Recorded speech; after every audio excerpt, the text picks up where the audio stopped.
we've talked a lot about the threat of totalitarian Islam, which I believe is an objective threat, just like all forms of totalitarianism.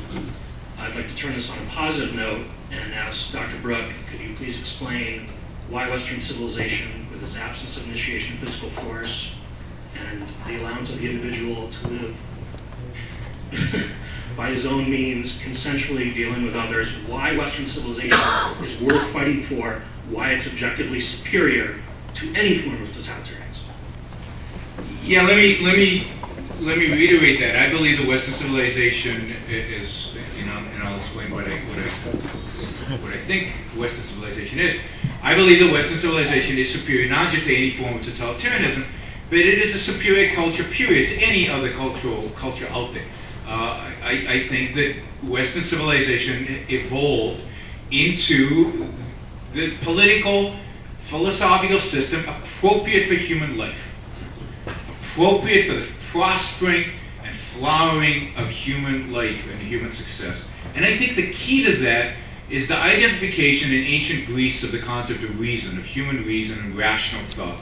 I think that is the key concept in Western civilization. And I think that out of the identification of reason as the source of all our values, as the way in which human beings survive, as the way in which we thrive, and as a consequence, science, and everything that comes from reason, comes a whole political thought. A whole political thought focused on individualism, on the individual, as the individual as the primary political entity. And from that comes the idea of individual rights and the inalienability of individual rights. That is, that individual rights cannot be, by majority rule, cannot be taken away. That you have them because you're a human being, because a necessity of your human life, again, to prosper, to be successful.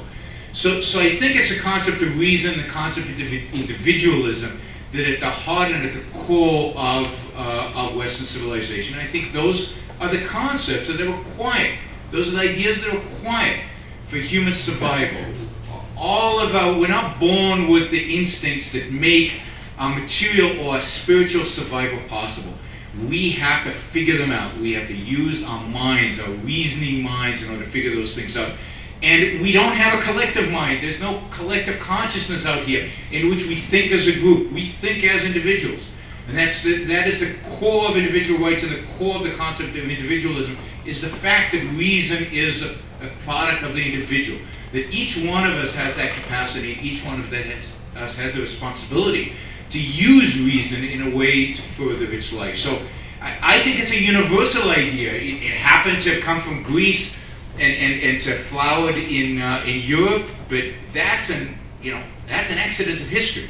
There's nothing about race or about weather or about any of those things. It's an accident, and this is a universal ideology that every human being, no matter the color of his skin, no matter his ethnic identity, every one of them has individual rights and has the capacity for reason.